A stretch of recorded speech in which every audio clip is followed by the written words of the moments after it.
Kesulitan yang dialami Yesus dalam menerangkan hal-hal yang sifatnya surgawi kepada orang-orang Yahudi yang dalam Yohanes 3 ayat 7-15 diwakili oleh Nikodemus juga sering kita temui sekarang. Banyak orang yang tidak begitu saja percaya pada kehidupan kekal, kebangkitan badan, atau keselamatan kekal. Bahkan meski mereka itu sudah dibaptis baik dalam gereja Protestan maupun Katolik. Misalnya saja, banyak orang hingga kini tidak 100% yakin bahwa hosti suci yang sudah dikonsekrir adalah benar-benar tubuh Kristus, atau pengampunan dosa yang diberikan imam pada saat sakramen tobat atau absolusi pada saat ibadat khususnya Ekaristi itu benar-benar nyata. Dan masih banyak contoh hal-hal surgawi lain yang bagi manusia zaman ini tidak masuk dalam akal dan pikiran mereka. Manusia zaman kini terlalu banyak diracuni oleh racun akal budi yang berjalan secara membabi buta zaman ini. Semua yang tidak bisa dilihat dianggap tidak real, tidak nyata, tidak ada. Suasana di negara-negara Eropa menggambarkan hal ini. Banyak gereja sudah berubah fungsi menjadi kafe, restoran, dan tempat bisnis atau gedung kantoran. Tanda orang sudah tidak lagi ke gereja. Ini merembet ke negara-negara Arab.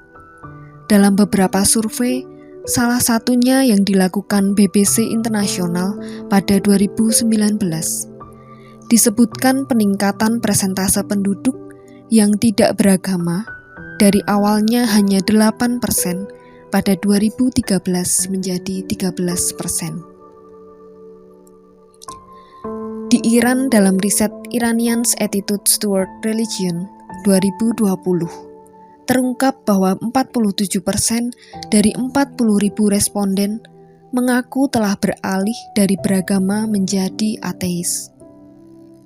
Sementara di Turki, negara yang 99% berpenduduk muslim, tercatat peningkatan jumlah ateis dalam kurun 10 tahun terakhir.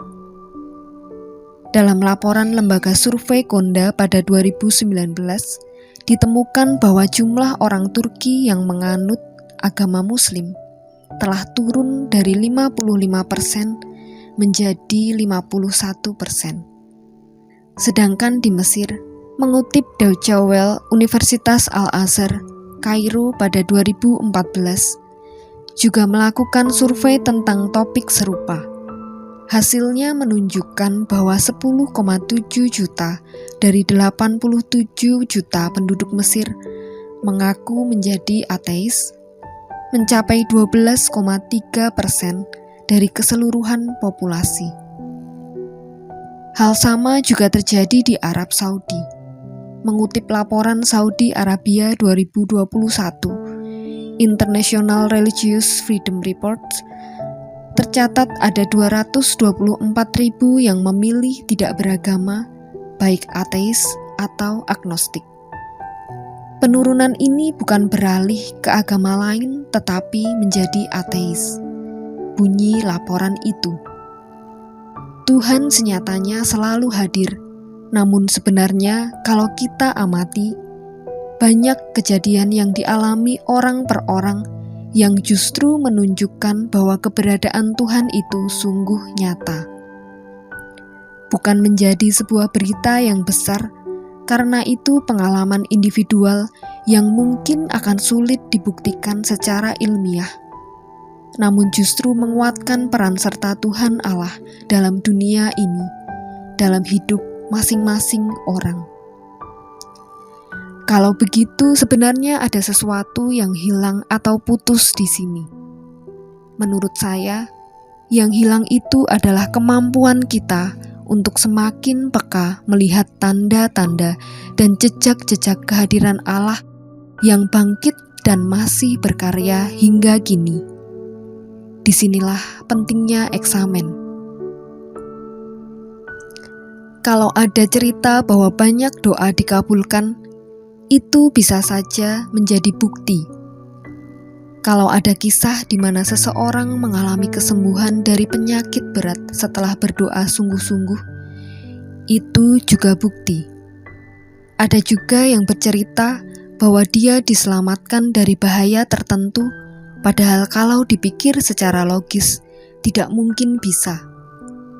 Itu juga bukti penyertaan Tuhan. Kisah lain ada yang menyebutkan bahwa orang tersebut merasa dibimbing untuk mengenal Tuhan yang menyelamatkannya meski dia pernah menolak Tuhan Yesus. Kisah-kisah kecil itu berserak di mana saja. Orang mungkin banyak yang enggan berkisah kepada yang lain karena bisa jadi dianggap aneh atau mengada-ada. Ya, karena manusia zaman kini sudah terbiasa berpikir materialis, yang nyata itulah yang kelihatan. Padahal banyak hal yang tidak kelihatan, tapi benar-benar nyata. Seperti kisah-kisah kecil tadi. Rupanya kebangkitan Kristus tidak cukup membuat dunia ini yakin begitu saja bahwa Allah sungguh nyata, real, hadir dalam kehidupan manusia. Karena itu, tugas kita semua sebagai pengikut Kristus yang telah diselamatkan berkat kurban salibnya, mewartakan kabar keselamatan kepada siapa saja. Sama seperti yang dilakukan para rasul dahulu. Sekarang, kita juga mesti berkolaborasi dengan Allah untuk menyatakan kehadirannya yang nyata dalam hidup kita sehari-hari.